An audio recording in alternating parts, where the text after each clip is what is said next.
Lando Norris has troubled McLaren waters by admitting that he almost left them. According to him, he once had chances to leave them for greener pastures, moves that could have delivered his maiden Formula One victory much earlier in his career. Why bring it up at all? Does he want out already? Let's get to the bottom of it. Fast forward to 2025, and the British sensation has turned the narrative around, heading into the new season with 4 Grand Prix wins, 26 podium finishes, and a coveted Constructors' Championship under his belt. The Papaya squad's resurgence has clearly made sticking with McLaren a winning bet for Norris. McLaren emerged as Red Bull's fiercest challenger last season, with Ferrari delivering flashes of brilliance that kept the team standings battle alive until the final lap of the year. The season finale in Abu Dhabi set the stage for an electrifying showdown, with McLaren and Ferrari neck and neck for the championship, while Red Bull had already bowed out of contention, hampered by Sergio Perez's season-long struggles. Despite Ferrari's double podium finish and Oscar Piastri's valiant recovery drive after an early crash, it was Lando Norris who stole the spotlight. His 4th career victory sealed McLaren's first Constructors' Championship since 1998, capping off a remarkable season for the Papaya team. Fresh off a stellar season, Lando Norris has opened up about turning down offers from rival teams that could have fast-tracked his path to victory. The 25-year-old Brit revealed he had opportunities to leave McLaren during tougher times, but chose to stay loyal to the Woking-based outfit, a decision that now feels vindicated after the team's resurgence. Speaking to the media after McLaren clinched their first Constructors' Championship since 1998 at the Abu Dhabi season finale, Norris reflected on the weight of the victory. Then he admitted the following: "I think the thing I'll be proudest and most happy about is the fact I'm still here. The fact I'm still in Papaya because I believed in the team for many years. I had opportunities to not be in Papaya and to maybe go on and win races at an earlier stage in my career and those kind of things. I had those opportunities, but I believed and I wanted to simply do it with McLaren. I wanted to do it with the guys who gave me my opportunity in Formula One. And as much as we didn't think it was going to be possible this year, we're hoping for next year. Next year was our kind of inline target, on-paper target. The fact we're doing it this year is an even bigger achievement. Max Verstappen has made a bold claim related to this issue, stating he could have clinched the championship earlier in the 2024 season if he had been driving the McLaren MCL 38. Reflecting on the year that ended with his 4th Formula One title at the Las Vegas GP, the Dutchman remains confident in his assessment. At the Las Vegas showdown, Verstappen secured the crown by finishing ahead of Lando Norris, but he believes that in a McLaren, he would have wrapped up the title well before the glittering finale. McLaren, however, has a different view, arguing that Red Bull's early season dominance created an insurmountable gap in the first 7 weekends. When pressed on whether the same would have been possible in a Ferrari, Verstappen didn't shy away from offering his thoughts. He told Blick, "I would answer this question with a resounding yes for McLaren, but I would not be so sure about Ferrari." The 2024 Formula One season opened much like 2023, with Max Verstappen and Red Bull Racing asserting their dominance at the front. While Verstappen secured early victories with ease, the Dutchman was quick to notice underlying issues with the RB20. Those cracks widened after the summer break as Red Bull's performance took a noticeable dip. Despite the challenges, Verstappen managed to maintain his lead in the drivers' standings, showing his resilience as the team grappled with its toughest stretch of the season. Even with the good start, not everything was as easy as it seemed. After 3 wins, we knew we had a bigger problem. The bad thing was that we didn't understand what went wrong, the Dutchman concluded. With boastful comments like the one he made about winning the championship earlier in a McLaren, was it Max Verstappen's level of maturity that drove Adrien Newey away from Red Bull?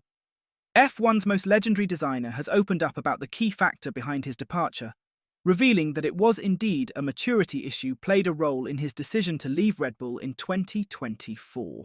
Newey's move for 2025 became one of the biggest stories of last year's silly season, with his track record of creating championship-winning cars making him one of the most sought-after figures in Formula One. Despite widespread speculation that Newey could join Ferrari following Lewis Hamilton's high-profile switch to the Scuderia, the deal never materialised. Instead, Newey shocked the paddock by announcing he would be joining Aston Martin as their managing technical partner, with his debut set for March, in a lucrative new role. Adrien Newey's departure from Red Bull in 2024 sent shockwaves through the F1 world, particularly after a turbulent start to the season marked by internal instability within the team. In an interview on the High Performance podcast, the 66-year-old design genius explained that the mature engineering environment at Red Bull, combined with the team's established success, prompted him to seek a new challenge with a less settled squad. Having been pivotal in securing 6 constructors' titles and 8 drivers' championships with Sebastian Vettel and Max Verstappen, Neis now faces a fresh challenge at Aston Martin. The iconic designer is set to bring his expertise to the team, where a new battle for supremacy awaits. I find there comes a point where I feel as if I need new challenges. The team's reached a good level of maturity. It's a very mature engineering organisation as well as the rest of the team, so in a way I've kind of done my bit. I started to feel as if we're getting a little bit stale.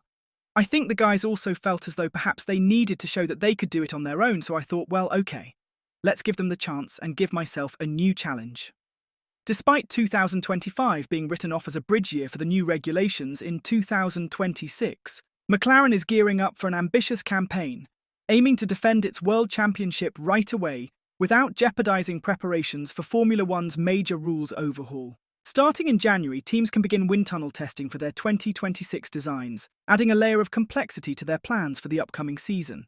The challenge is compounded by F1's budget cap and aerodynamic testing restrictions, which are scaled based on each team's position in the constructors' standings. Striking the right balance will be crucial as McLaren navigates the final year of the current regulations while laying the groundwork for a strong start to the new era in 2026. For Formula One's midfield teams, the 2026 rules reset offers a clear opportunity. Go all in for a fresh start. With the potential for a significant leap forward, the decision to focus resources on the future seems like a no-brainer. But the equation is far trickier for the frontrunners. With mature regulations yielding diminishing returns, extracting meaningful lap time gains in 2025 becomes an uphill battle. Balancing a title fight in the present with the need to stay competitive under the new 2026 rules presents a much tougher strategic choice for the teams already leading the pack. Fresh off its first Constructors' Championship in 26 years, McLaren is determined to maintain its momentum in 2025, while staying fully prepared for Formula One's seismic rule changes in 2026. The team believes it can strike the perfect balance, achieving meaningful gains with its 2025 car without compromising its plans for the new regulations.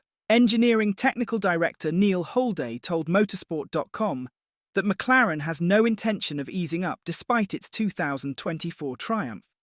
I think there's an opportunity to win a championship in 2025 and in 2026, and of course we want to do both, said Holday. You're not going to win 2025 without development. You've got competition of Red Bull. Mercedes are going to have a quick car. You've got Ferrari who are quick. There's no reason why these teams aren't going to be generating a lot of performance next season, and we've got to be there and be doing the same if we want to win the championship, which is obviously the aim. While McLaren ended 2024 with the best car in the field, particularly in the second half of the season, the team insists there's still plenty of untapped potential. Contrary to some perceptions, their dominance wasn't as overwhelming as it may have appeared. As the current regulations near the end of their cycle, McLaren remains confident that there's still room to refine and improve, rather than resting on their laurels.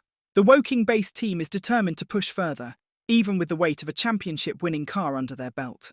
At the moment, the focus for 2025 is everything, Holday said. And actually, that's not just about the car, that's about the whole team. We know that the car can go faster. We can develop the car further. We know as a team, every area can find ways of being more effective, more efficient, generating more and more performance in their own individual groups as well. So 2025 for us is the same as any other year, and an opportunity to show what McLaren are now capable of doing. By bringing up the fact that other teams wanted him, was Lando Norris hinting at unhappiness at McLaren?